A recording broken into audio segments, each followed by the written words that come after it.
Welcome to the Daily Word, verse by verse. Grab your Bibles and follow along as we continue in our study through the Gospel of John. Keep in mind, I'm using a Holman Christian Standard Bible, so if you're using a different translation, the read is different, but the message is the same.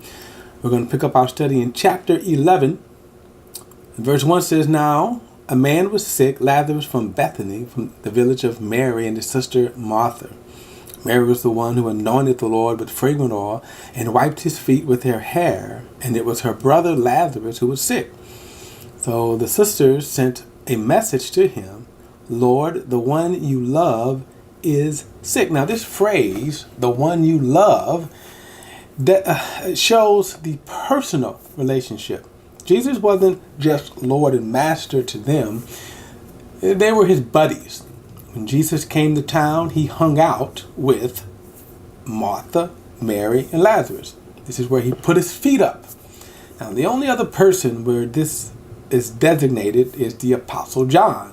And we'll see this later where it says, "the disciple whom Jesus loved." Verse 4. It's kind of neat to know that Jesus also had hangout buddies. Verse 4, "When Jesus heard it, he said, 'This sickness will not end in death, but it's for the glory of God, so that the Son of God may be glorified in it.'" Now, notice Jesus immediately states his purpose. The sickness will not end in death, and he will be glorified by it. Now, keep that in mind as we move further into the story. Verse 5, "Now Jesus loved Martha, her sister, and Lazarus." Now, so we see that this is a reciprocal relationship. They were close buddies. Okay. Verse 6, "So when he heard that he had been sick, he stayed 2 more days in the place where he was." Now we already know why he's staying. He just stated that he's going to get glory from this situation. Verse 7, "Then after that he said to his disciples, 'Let us go to Judea again.' Rabbi," the disciples told him, "just now the Jews tried to stone you, and you're going there again?" Now most of the Pharisees, I should say most of his enemies, who were the Pharisees and the scribes, the Jewish leaders, were centrally located in Jerusalem, and Bethany is not far from Jerusalem. We're going to see just about 2 miles. Verse 8, verse 9, "Aren't there 12 hours in the day?" Jesus answered, "If anyone walks during the day, he doesn't stumble because he sees the light of this world. If anyone walks during the night, he does stumble because the light is not in him." He said this, and then he told them, "Our friend Lazarus has fallen asleep, but I'm on my way to wake him up." Now, again, sometimes these statements seems confusing, but if you listen carefully to what Jesus is saying, you can tell he's speaking figuratively. Notice he says the light is not in him. Not having in other words, he says if you walk in the daytime, you have plenty of light, which is of course true. But if you walk at night, you need a torch. But notice he refers to the light inside of them, but lets them know he's talking about something deeper than just natural light. Verse 12, "Then his disciples said to him, 'Lord, if he's fallen asleep, he will get well.'" I can imagine Jesus like shaking his head. Okay. Verse 13, "Jesus, however, was speaking about his death, but they thought he was speaking about natural sleep," which is, of course, always been the stumbling block. They stumble over the natural things in their natural mind, and they're unable to sometimes see the spiritual application that Jesus is referring to. Verse 14, "So Jesus then told them plainly, 'Lazarus has died.'" Okay, so there's no confusion as to what Jesus knew, what he was aware of. "I'm glad for you that I wasn't there, so that you may believe. Let us go to him." Then Thomas, called Twin, said to his fellow disciples, "Let us go so that we may die with him." I can imagine Jesus just shaking his head like, I can't, never mind, Verse 17, "When Jesus arrived, he found that Lazarus had been already dead in the tomb 4 days. Bethany was near Jerusalem, about 2 miles. Many of the Jews had come to Martha and Mary to comfort them about their brother. And as soon as Martha heard that Jesus was coming, she went to meet him, But Mary remained seated in the house. And that's that's interesting, that because Mary was the one that Jesus commended for being close, or at least I should say being more attentive to his teaching. Now the incident is going to be referred to afterwards, afterwards. And verse 21, then Martha said to Jesus, Lord, if you had been here, my brother wouldn't have died. Here's the flaw in her logic. She limited Jesus to the natural, the space-time continuum. That was the flaw here. If you had been here, and she should have known by now, it doesn't matter whether Jesus was there or not. Verse 23, your brother will rise again, Jesus told her. Martha said, I know he will rise again in the resurrection at the last day. Now that's, okay, not what he said. Verse 25, then Jesus said to her, I am the resurrection and life. The one who believes in me, even if he dies, will live.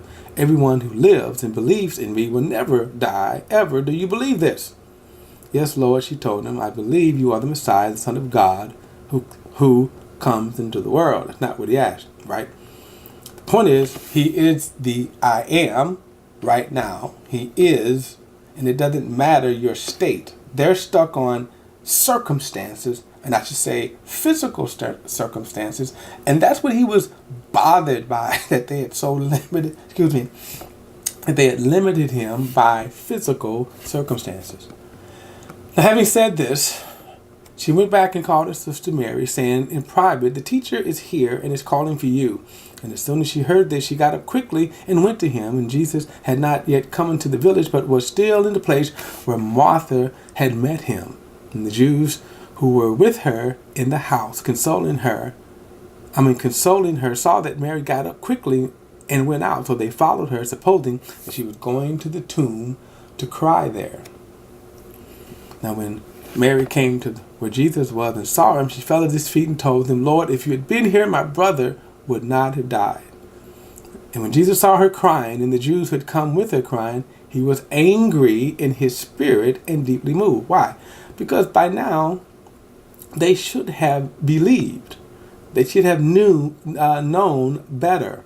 Verse 34, where have you put him? He asked. Lord, they told him, come and see. Now, they're probably thinking he's going to do visit the grave, sit at the tomb with flowers and stuff. Verse 35, Jesus wept. Now, this rendition here, Jesus wept, of course, this is the shortest verse in the Bible. But I do not believe it is conveying that Jesus was overcome with emotion. Now, think about this for a moment. If Jesus was overcome with emotion, why would he state in the very beginning that he was coming to raise him up? He repeatedly said that to his disciples.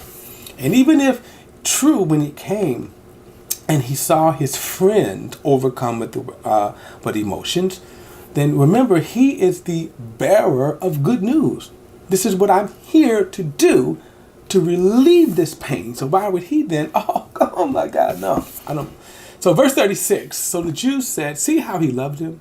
But some of them said, couldn't he who opened the blind man's eyes have not kept this man from dying? And I think this states the unbelief that angers him.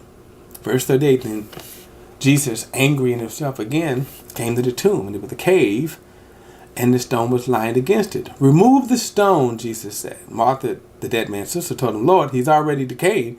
It's been 4 days, right? In other words, see, her limitations of her faith was to the natural circumstances. And this is what Jesus was angry about. Verse 40, Jesus said to her, didn't I tell you that if you believe, you will see the glory of God? So they removed the stone. And then Jesus raised his eyes and said, Father, I thank you that you heard me. I know that you always hear me, but because of the crowd standing here, I said this so they may believe you sent me. After he said this, he shouted with a loud voice, Lazarus, come out. The dead man came out bound hand and foot with his linen strips and his face wrapped in a cloth. And Jesus said to them, loose him and let him go. Therefore, many of the Jews who came to Mary and saw what he did believed in him. This is an astounding miracle. The man has been dead for 4 days. Of course, decay had begun to set in, right? He had already, you can say, the The decomposing process had already began. Verse 46. But some of them went to the Pharisees and told them what Jesus had done. And that's astounding right there. That's astounding. The hardness of the heart. Verse 47.